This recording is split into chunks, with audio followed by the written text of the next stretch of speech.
Welcome back to the Deep Dive. We're diving into some interesting stuff today. International data privacy agreements. Specifically, we're looking at the EU-U.S. data privacy framework and how the recent U.S. election might impact all of that. We got some listener research sent in on how businesses can adapt and, well, let's just say it's a pretty timely topic. It really is. Yeah, there's a lot of businesses out there with, a lot of uncertainty right now about what's next for data transfers between the EU and the US with the new administration coming in. Right, so let's break it down a bit. What exactly is the U.S. data privacy framework? Why should businesses care? Well, basically, the framework is this agreement that allows companies to legally transfer personal data from the EU to the US. It replaced older agreements like Safe Harbor and Privacy Shield, which were found to be, well, not good enough by the European Court of Justice. So this framework is pretty important for companies operating on both sides of the Atlantic. Absolutely. It's a crucial piece. Without it, businesses would face huge legal issues when trying to send data to the US. Stuff like customer information, employee details, all that is affected. And you mentioned the recent U.S. election. How does that play into all of this? So the current framework, it's based on an executive order that was signed by the previous president. And the thing about executive orders is they can be reversed fairly easily.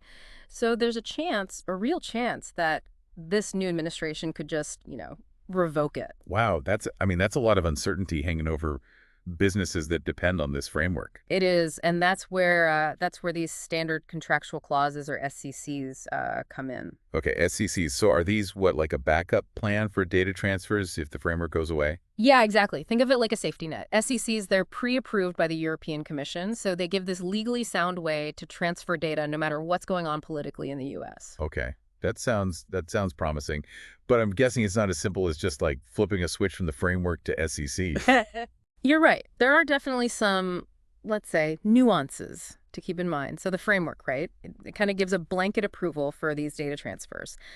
But with SCCs, companies, they have to show they've got these extra safeguards in place. They need to justify things a bit more to make sure they're meeting that EU-level data protection. So what kind of safeguards are we talking about here? Well, you're looking at things like these in-depth transfer impact assessments. They have to analyze all the risks of transferring data to the U.S. and then show what they're doing to reduce those risks. And then there's how U.S. authorities might access that data. They have to be super careful about that. So even with these SCCs, companies can't just relax and assume everything's taken care of. No.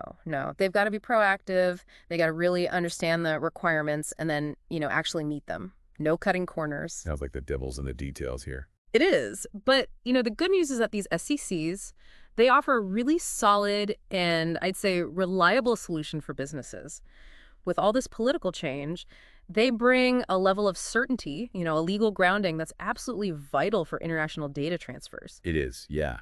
This is incredibly valuable information for any business that's dealing with these data transfers between the EU and the US. So if the framework really is on shaky ground right now, how can these businesses effectively shift their focus to these SCCs? Like, what are the practical steps they need to take? Well, the first thing they need to do is really look at their current data flows, figure out what kind of data they're transferring and what exactly they're using it for. So step one is like taking inventory of their data. Exactly. Once they know, have a good grasp on their data flows, then they can figure out which type of SCCs are the right fit for them, for their needs. And the European Commission, they offer a few different versions of SCCs depending on what that data transfer looks like. Right, yeah. It's important to pick the right SCCs. That's key for making sure everything's compliant. So let's say a company, they figured out which SCCs they need for their data. What happens next? What's the next step in the process? Well, then they've got to actually implement those SCCs properly. And that means putting them into their contracts, the ones they have with, their U.S. counterparts. It's got to be a two-way street.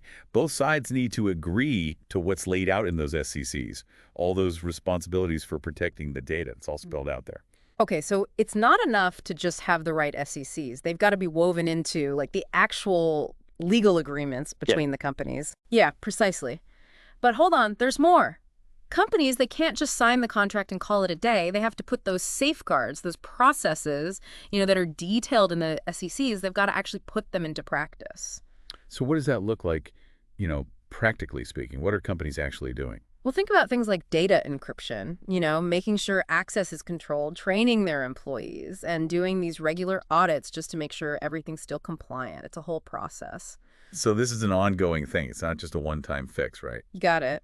Data privacy, it's not static. It's always changing. The regulations change. There's new technology popping up all the time. And companies, they've got to adapt, right? They have to keep up. This is pretty complex stuff. Can they handle all this on their own? Or do they need to, like, bring in some outside help, get some expert advice? Well, that really depends. It depends on how complicated their data flows are and, what kind of resources they have internally. Some companies, they might have the know-how already, in-house to manage this whole thing. But for others, it might be a good idea to talk to some, legal and data privacy experts, get some advice.